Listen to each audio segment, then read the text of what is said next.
I praise God that Weight Watchers doesn't have a limit on how many times you can join.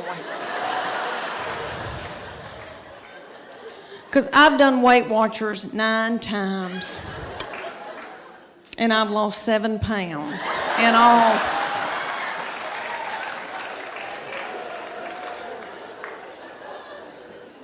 It's because I don't follow it. And I know it works. I really do. I know it works, but I go more for the comedy at the meetings. I don't know if y'all have ever been to a Weight Watchers meeting, but it is so funny. Okay, but like everybody comes up with recipes. Like the other day, we were there, and a woman goes, okay, if you put a teaspoon of cocoa and an egg white and put a dollop of water in it and pray over it and put it in the microwave, you've got chocolate cake.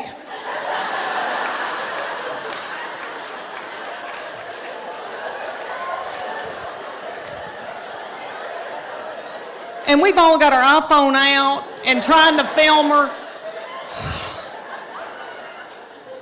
And then somebody will get up and they'll go, oh my gosh, y'all, there's fat-free chocolate mint ice cream, but you can only find it at the Harriman Walmart. And people start throwing chairs and like running in a panic. This is what I figured out about myself. Okay, I eat, and I think it's because I'm from sweet country farming people. We value our children and what we've grown to eat and what we've killed. So my people use food for everything. If you're happy, if you're sad, if whatever. I mean, a celebration, woo, okay. And I know I've done that, and I know that I eat emotionally, but I never wanted to ride around in a minivan on dope or alcohol with little children in the car. I didn't want to drink whiskey. So my kids would get to fighting and my husband would say something hateful like, what have you done all day? And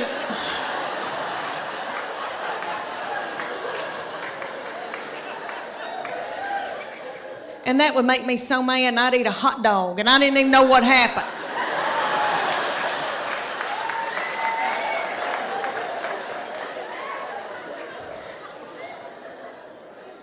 But Weight Watchers has a point system. So say you get like 23 points out of the day, and you got to go within those points, and they'll say, fruits and vegetables are free.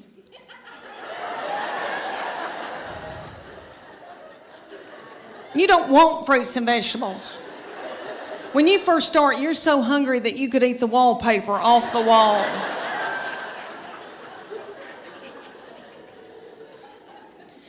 A chicken breast is 3 points. A Snickers Bar is 12 points. That's what you want. I've been known to be in the closet turning a lamp on and off, eating a sleeve of Chips Ahoy cookies.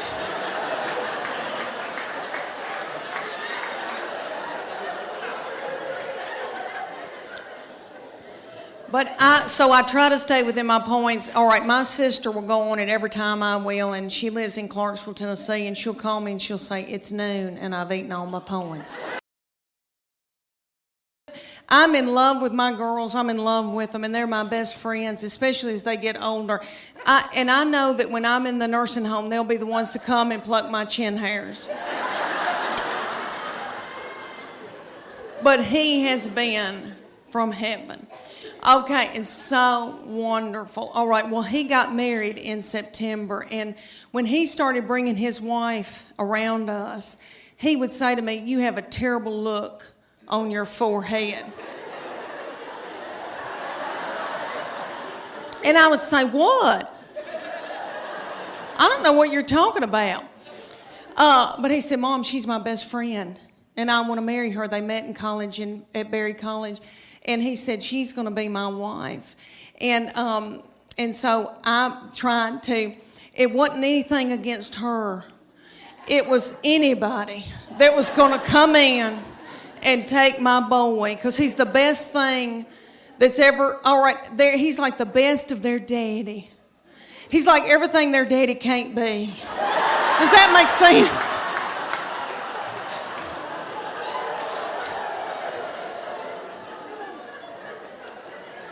So right before the wedding, he's saying, Mom, she is my immediate family now. You're my extended. I'm supposed to cleave to my wife. That's biblical. And I said, why did I show him the Bible?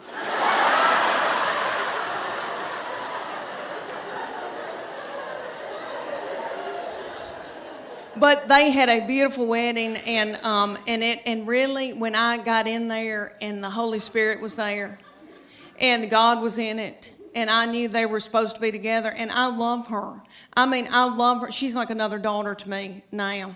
And but I was freaked out.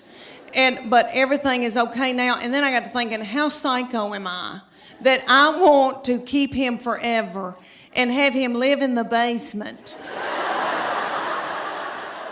and be a weirdo? You know, that's twisted.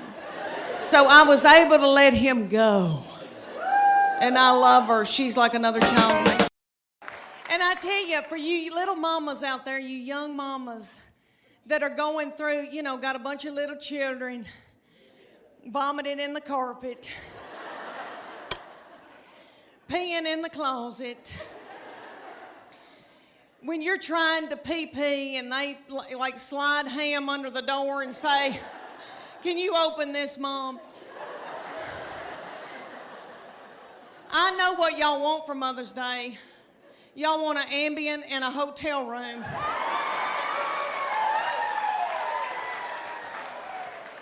I hope y'all get it. I hope y'all get it.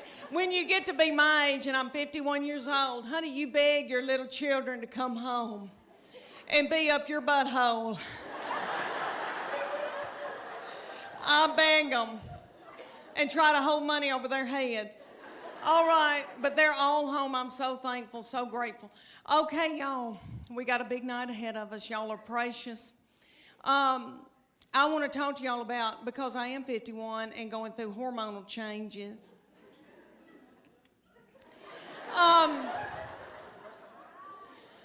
Okay, I am with their daddy, and these children all walked off and left me with him.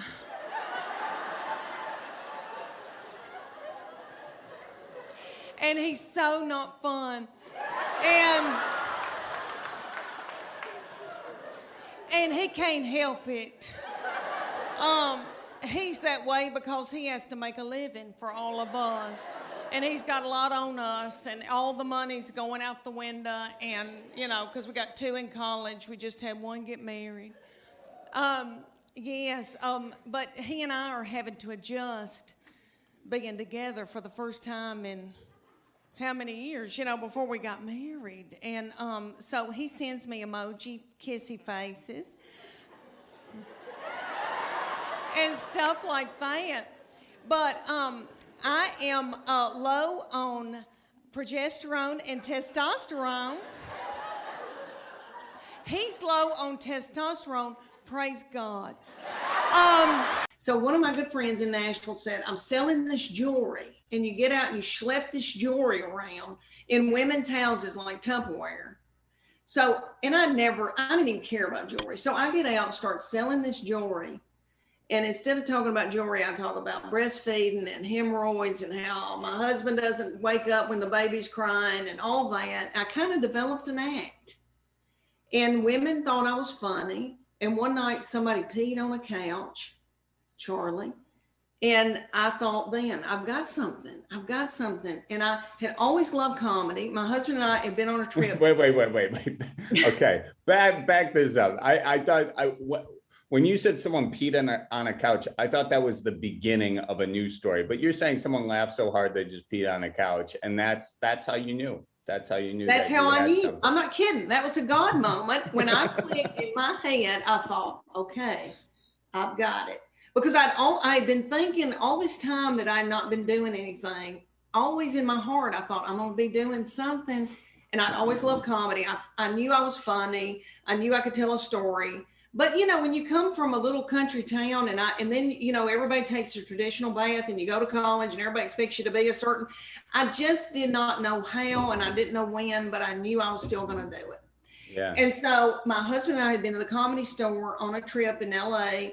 And I watched them. Dom Herrera got up. I'm trying to think of all the people that were there, but it was a wonderful night. And I remember thinking in my head, I can do this. I'm going to be doing this. But I just kept it to myself. And so I start selling this jewelry and women start booking me so far in advance, like a year in advance to have these jewelry parties. So I look back on it now, there were no comedy clubs, but it was my own little comedy club in every one of these little houses. And I'd go and put that jewelry out on somebody's kitchen table. And then I'd talk about, you know, breastfeeding, hemorrhoids and, you know, stuff mamas go through. And the company noticed and started asking me to speak at their big things. And women, it was all women, and they in the audience, and they would come up to me afterwards and go, you need to be a stand-up comedian. And there was a guy there who had done comedy a long time in this was a Christian jewelry business. And so there was a Christian comic, Dennis Swanberg. I cannot believe I remembered his name, but he was big in the Christian comedy world. And I didn't even know anything about Christian comedy, but he came up to me and he goes, I think you need to try stand up. He was like the big entertainment and I was just a speaker.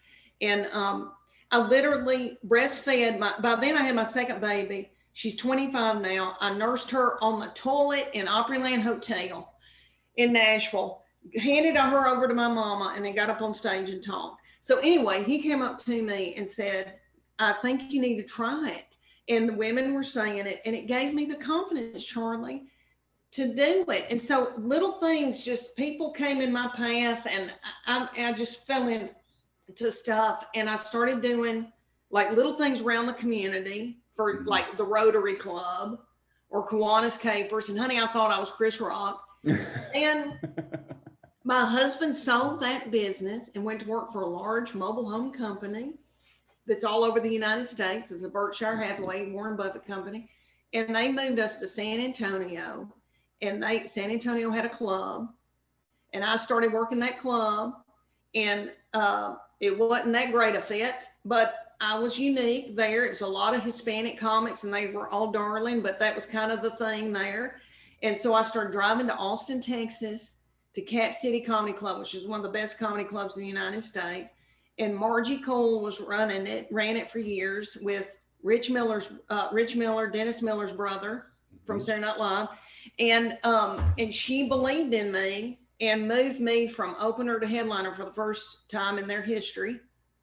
You know, I never featured. I mean, I maybe featured 2 or 3 times, but she moved me from opener to headliner. And let me tell you, Charlie, I sucked. And I had explosive, this is terrible to say, but I had horrible diarrhea all week. I mean, like, I just thought I'm like, I'm going to have to go to the hospital. I was so torn up and not ready, but she believed in me. And that's how I got started. And that from there, things kind of, you know, I just always was in the game. I wanted to tell y'all that I got asked to do the sweetest thing in my hometown. I got asked to do a charity event for East Tennessee Children's Hospital in Knoxville, Tennessee. And it was a local Dancing with the Stars for local celebrities. And I'm a big deal in Knoxville.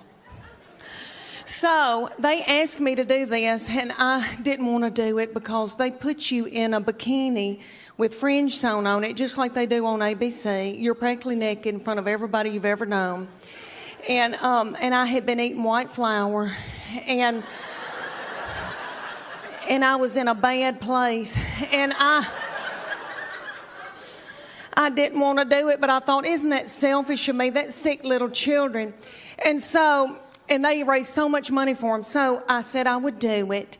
And they put me with this precious partner, Daniel, a big old boy. And we were going to do the Cha-Cha to Earth, Wind, and Fire, September. And we practiced for 6 weeks, and we begged for money during the day and danced at night. And it was so stressful.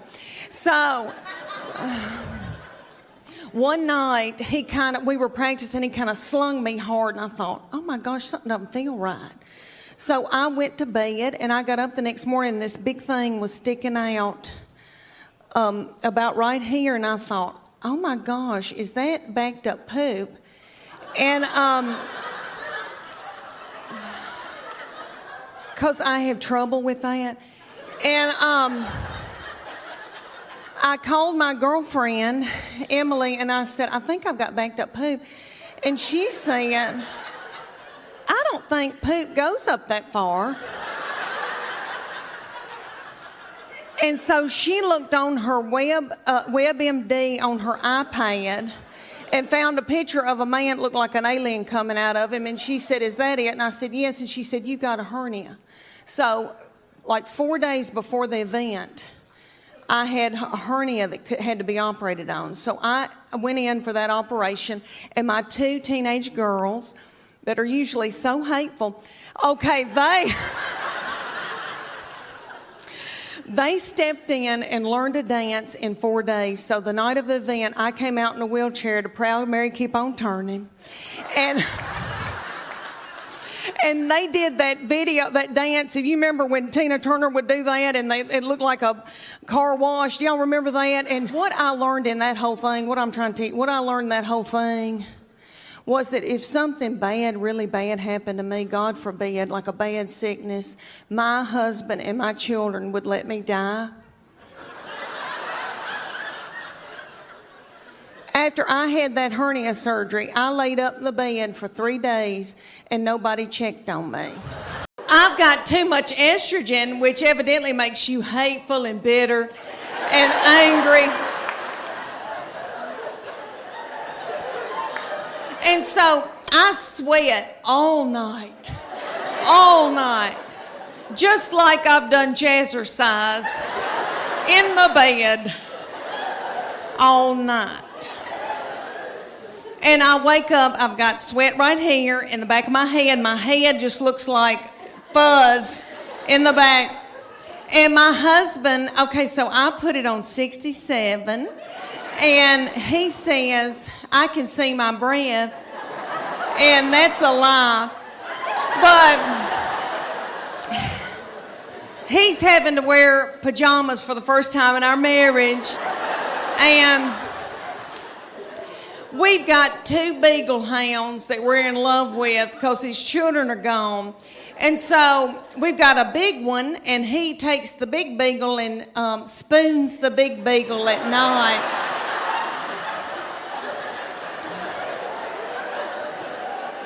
And I've got the little Beagle, the little pocket Beagle that we rescued, and she's got a nervous tick and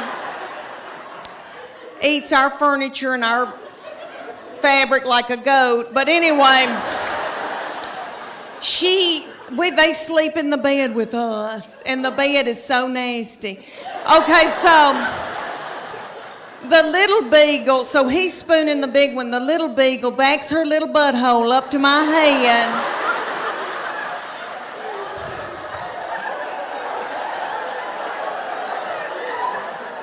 And sleeps up against me all night.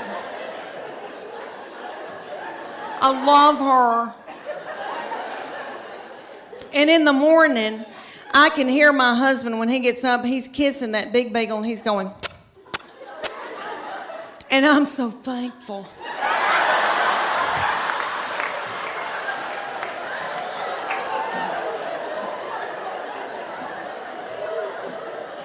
The only thing about having them in the bed, really, is I tried those eyelash extensions. I paid a lot of money for those, but Beagle hair would end up in them, and it itched real bad, so I had to let them fall out. But anyway, he came to me in, he was in middle school or high school, and he's very spiritually mature, has always been. I didn't do it. Their daddy didn't do it. God did it. But we call him our little Billy Graham. But anywho, so he was dating a little girl, and he came home, and I said, what y'all been doing? And he said, we've been watching a movie, and we were kissing. I said, oh, that's normal. That's okay. But I said, baby, before you know it, one thing can get out of hand. You've got your arm around somebody, and then you've got your hand on her leg. Things can get out of control. He looked at me like I was crazy. And he said to me, Mom, I've prayed about this. Nothing like that's going to happen. And I know he meant that. And all I could think of to myself was some of the nastiest things I ever did.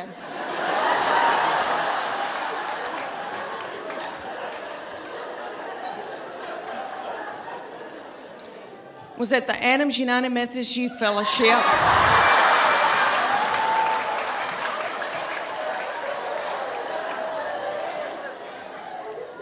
On a hayride. I don't know what it was about hay that set me on fire. I wish it did now. I could get a new purse out of that. Do y'all know what I'm talking about? Youth groups. And we've all, here in the South, we've all been raised in church, Did y'all ever go to a lock-in? What little fool came up with that?